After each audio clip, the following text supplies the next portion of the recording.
अस्सलाम वालेकुम मेरे प्यारे से व्यूवर्स। कुकिंग विद ताहिरा में आप सबको खुशामदीद है। अल्लाह ताला आपको सेहत, तंदुरुस्ती, ज़िंदगी अता फ़रमाए। आप सब कैसे हैं? उम्मीद है अल्लाह के फ़ज़ल करम से आप सब ठीक ठाक खैर खैरियत से होंगे। आप सोच रहे होंगे इतने दिन गुज़र गए और कोई भी वीडियो अपलोड नहीं हुई, तो उसके पीछे रीज़न ये है कि रमज़ान से एक दिन पहले मैं स्लिप हो गई और मेरा बाजू फ्रैक्चर हो गया, जिसकी वजह से कोई भी वीडियो नहीं बनाना, उसे अपलोड करना मेरे लिए अभी पॉसिबल नहीं है। इस मुश्किल के वक्त में मुझे आपकी दुआओं की बहुत सख्त ज़रूरत है।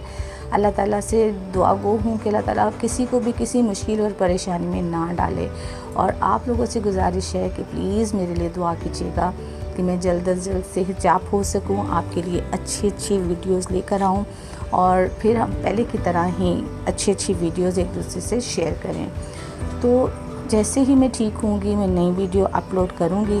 उस वक़्त तक के लिए वीडियो अपलोड करना मुश्किल है, और आप मेरी प्रीवियस वीडियोज़ देखिए और उसको लाइक कीजिए, उस पर कमेंट्स कीजिए, मेरा साथ दीजिए मेरे चैनल को ग्रो करने के लिए।